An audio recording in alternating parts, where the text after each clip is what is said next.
agradecimiento especial a Mónica y al equipo de Empoderarte por la invitación y sobre todo por la generación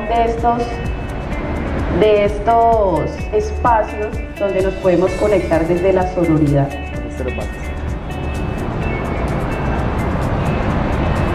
Hemos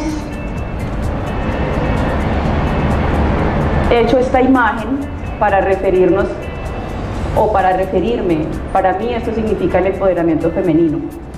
Todo el mundo ve a la mujer empoderada, a la mujer exitosa, a la mujer bella, pero muchas veces no conocemos qué historia hay detrás de ese éxito de esta mujer a la cual vemos enrolada dentro de su empoderamiento femenino.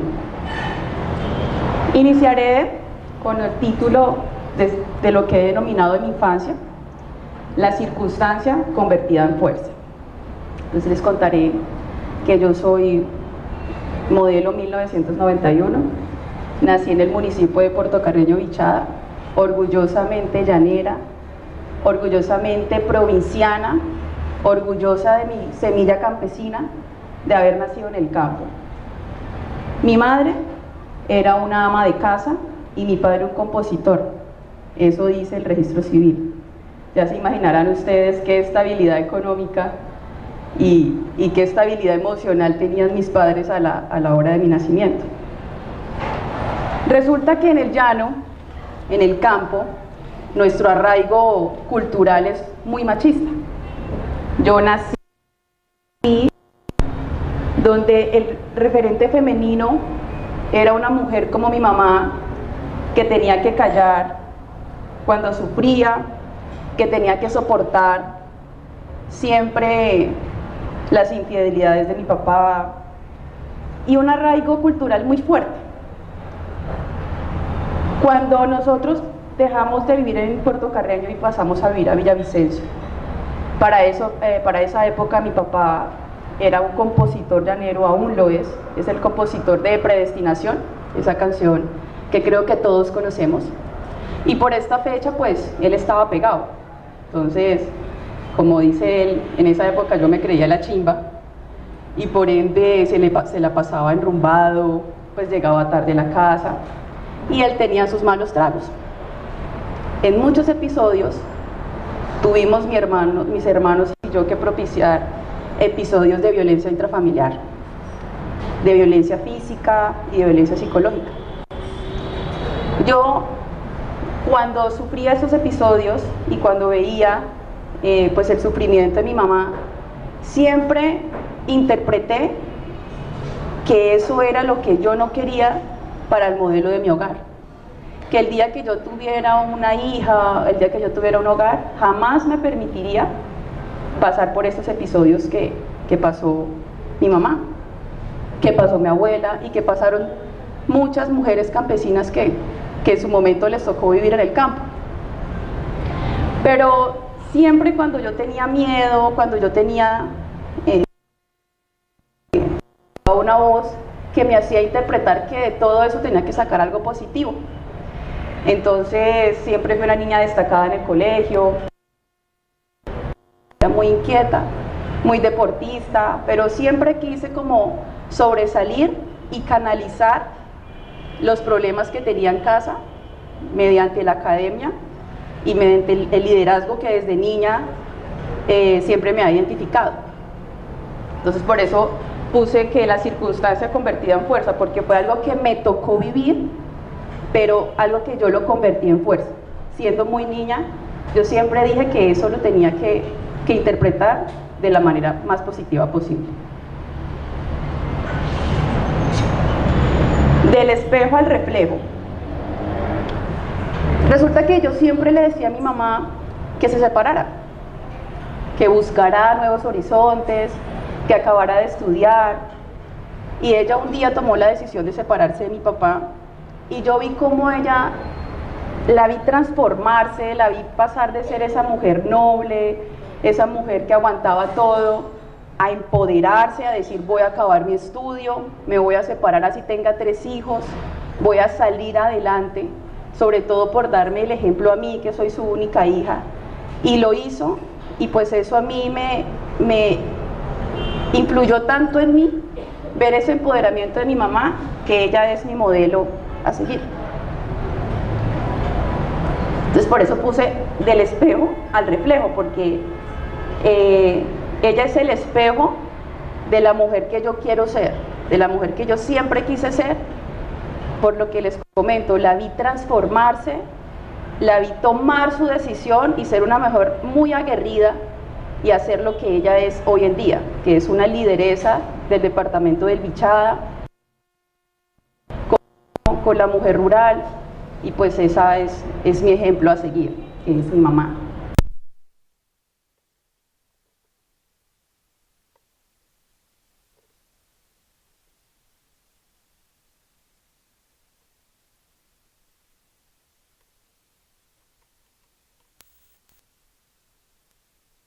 ¿No? Como le toca a uno ser tan fuerte en bastantes ocasiones, entonces también existe la necesidad de reconciliarnos con nuestro ser femenino. Resulta que cuando yo tenía más o menos 18 años, tuve un novio, y pues cuando nos conocimos, pues la conquista era amoroso, era súper lindo, y con el tiempo yo me empecé a dar cuenta que él tenía un comportamiento extraño. Cuando teníamos como 3 meses de novio, le diagnosticaron bipolaridad. Entonces, yo siempre he sido era una persona que me creía poco merecedora de las cosas. Y entonces yo en su momento creía que debía acompañarlo, porque también era muy lastimoso. O sea, como que muchas cosas me generaban lástima. Lo acompañaba, pero también acompañarlo era muy difícil, estados emocionales. Era muy difícil acompañarlo.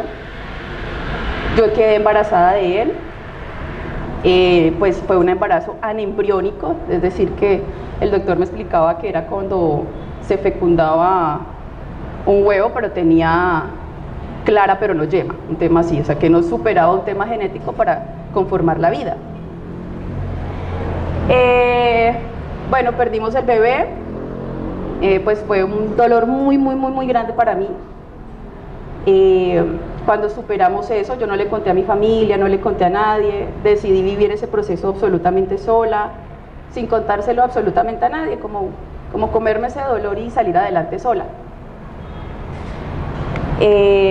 Luego de ser con un comportamiento ya también a ser infiel, a salir y a ser demasiado celoso y posesivo conmigo. Para esa época yo dije que iba a enfocar mi depresión con un activismo social y creé la Fundación Natalia Rodríguez en compañía de unos compañeros de universidad. Empezamos a hacer activismo social, empezamos a ir a los municipios, a hacer acompañamientos jurídicos, a hacer vedurías, a ciertos contratos de las secretarías sociales. Y entonces recuerdo mucho una vez que tenía que ir hasta Puente de Oro y en Granada se me iba a descargar el celular. Y yo me afanaba y yo decía, ay no, es que donde se me descarga el celular Juan Camilo me mata. Entonces yo en ese momento me dije, pues qué, o sea, es que se cargue el celular y de ahora en adelante, si yo prendo el celular y tengo mensajes hirientes de él, esta relación se acaba y se acabó. Y efectivamente pues prendí el celular y encontré esos mensajes hirientes, como él era en su momento. Entonces en ese momento yo tomé la firme decisión de dejar esa relación y de nuevo como convertir esa depresión, esa tristeza en fuerza. Y ahí fue cuando empezamos con un grupo de amigos iniciar el camino a la asamblea departamental, que son actores políticos del llano en su totalidad, y empezamos la carrera a la asamblea. ¿Por qué la asamblea? Y la gente siempre me preguntaba, ¿por qué empezaste por una asamblea y no por un consejo?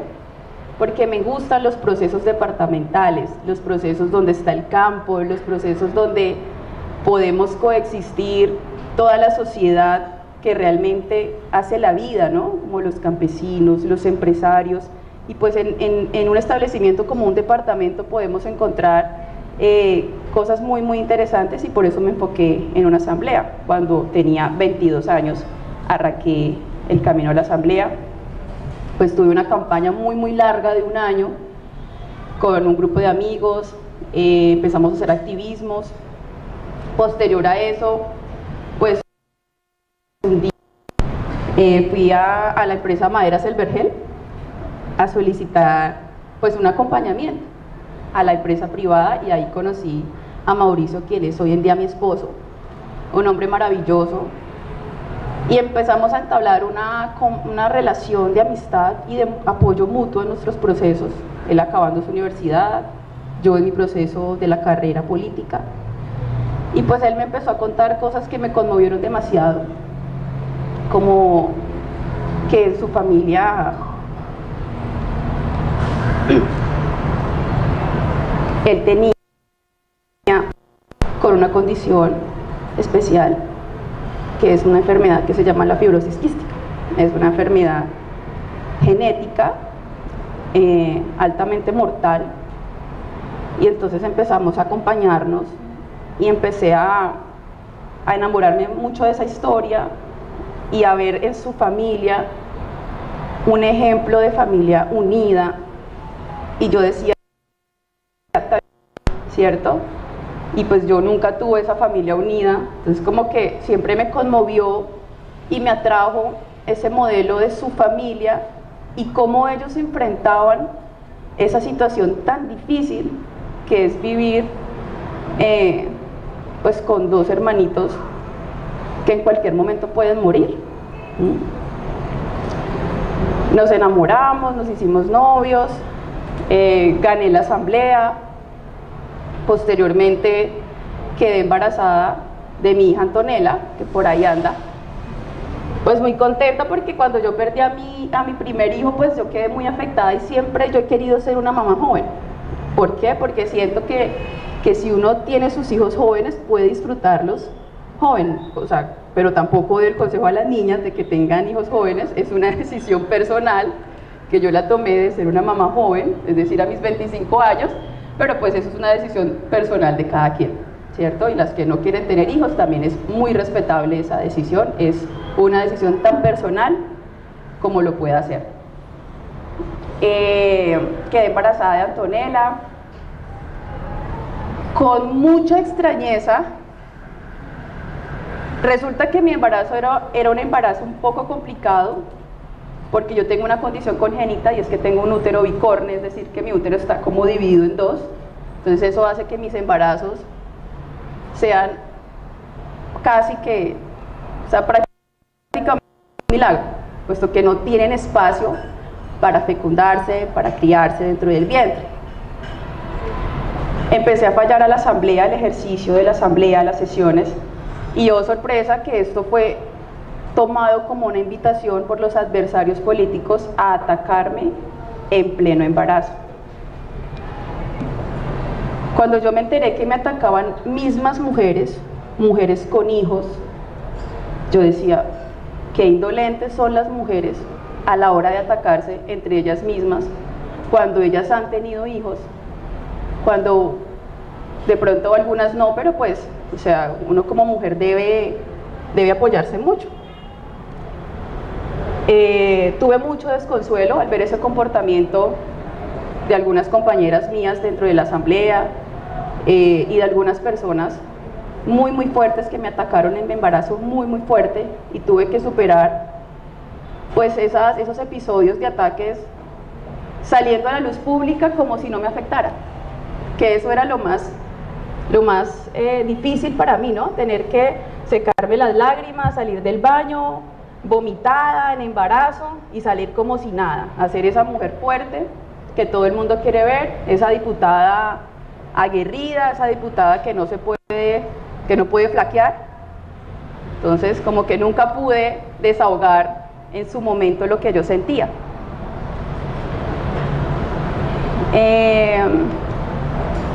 Cuando nace Antonella, pues Antonella trajo mucha luz a mi vida, y con Antonella se despertaron muchas sensibilidades en mí, como ser más sorora. Antes de nacer Antonella yo era una mujer que desconocía, y de aparte de desconocer, decía que ese tema de la feminidad era un tema que no existía y que nada que ver. Pero como me pasaron cosas en embarazo, Y como me pasaron cosas tan fuertes, en un estado tan vulnerable de la mujer como es el embarazo, cuando nació Antonella y vi que nació un angelito hermoso, saludable, sin ningún defecto, totalmente perfecta, pues en ese momento nacieron sensibilidades en mí, ¿sí? Sensibilidades como, ¿qué mundo le voy a dejar a mi hija? ¿Qué luz quiero ser yo para ella? ¿Cómo quiero que mi hija me vea? Si mi mamá para mí es mi ejemplo, ¿cómo quiero ser el ejemplo de mi hija? ¿Cómo quiero ser mejor persona todos los días para que mi hija se sienta orgullosa de mí? Y en ese momento pues empecé a cambiar y a mejorar. Posterior a esto, pues en mi licencia de maternidad otra vez los ataques. En el departamento del Meta nunca había tenido una mujer embarazada. Empezaron a atacarme. Yo duré 22 días para pasar la licencia de maternidad. Me llegaron 2 procesos en plena lactancia, lo cual yo decía, oiga, increíble. O sea, qué mal mensaje le da la política metense a las mujeres que, ojo, y quedan embarazadas en el ejercicio de la política. O sea, realmente ese es el mensaje que dan, que en el ejercicio de alguna curul, en el ejercicio de ser políticas, no podemos tener un hijo, porque realmente me atacaron en embarazo y dentro de mi licencia de maternidad. O sea, era literal soltar a mi hija de estarle dando teta, a correr, a salir a buscar al abogado, a salir a defenderme, y pues fueron circunstancias que a veces me estresaban dentro de la lactancia, que es un momento en el cual uno debe afianzar el vínculo con su hijo, y eso es biológico y todos estamos llamados a hacerlo. Pero he aprendido a sanar. Por ahí leí que cuando una mujer sana a su mamá, sana a su hermana, sana a su hija, y realmente sanan todas las mujeres a su alrededor. Inicié un proceso espiritual con un doctor que quiero muchísimo, se llama el doctor Oscar Salazar. Puedo decir hoy que esas personas que me hicieron daño y que me atacaron, que por ellas hoy en día siento amor y respeto. Todo lo que en su momento pues me hicieron, pero siempre teniendo una lectura positiva de las cosas, porque desde niña aprendí que de todo lo que nos pasa podemos tener una lectura positiva o una lectura negativa de las cosas, y siempre elijo hacerla positiva, porque podría ser esa niña traumatizada o afectada que se quedó ahí lamentando sus penas, pero decidí interpretarlo de la mejor manera y pues salir adelante con todas las cosas. El éxito. En este momento yo me siento una mujer exitosa, no por lo que soy, no por mi curul, no por mi esposo ni por mi hija. Me siento exitosa porque soy feliz, y si yo soy feliz, siento que soy exitosa. En el momento en que yo entendí que puede tener la circunstancia más difícil de la vida, una circunstancia decadente, pero si uno toma la decisión en ese momento de ser feliz, pues uno es exitoso, porque el éxito realmente es ser feliz. Entonces, pues estoy en ese momento de mi vida en lo cual lo entendí y pues me siento exitosa. Aparte de esto, cuando yo vuelvo al escenario, cuando se me acaba la licencia de maternidad y tengo que volver a la asamblea, porque es que ni nosotros mismos podíamos ir allá. Cuando uno ir a mesetas, cuando uno hablar que uno podía ir a la Macarena, a San Juan de Arama, eso era imposible. Pero ahora con el proceso de paz y con todo este proceso de los acuerdos de paz, pues nosotros podemos redescubrir nuestro territorio y llegar a los lugares donde antes nunca habíamos podido llegar. Entonces estamos en el proceso de generar una apuesta integradora de sociedad, que es el ecoturismo comunitario, conservando y preservando nuestros recursos importantes, porque ese es el futuro de nuestros hijos y las generaciones futuras. Y en este camino he encontrado aliados maravillosos. Cuando uno se reinventa tomando el camino correcto, encuentra en su caminar aliados maravillosos. Y he encontrado a campesinos enamorados de su tierra, enamorados de la vocación de su territorio. He encontrado empresarios jugados con el tema del posconflicto. He encontrado mujeres y hombres totalmente comprometidos con este proceso. Y pues es una apuesta que estamos sacando adelante con la ayuda y el apoyo de muchas personas. Esta es mi historia, esta es la ponencia de mi empoderamiento campesino y muchísimas gracias.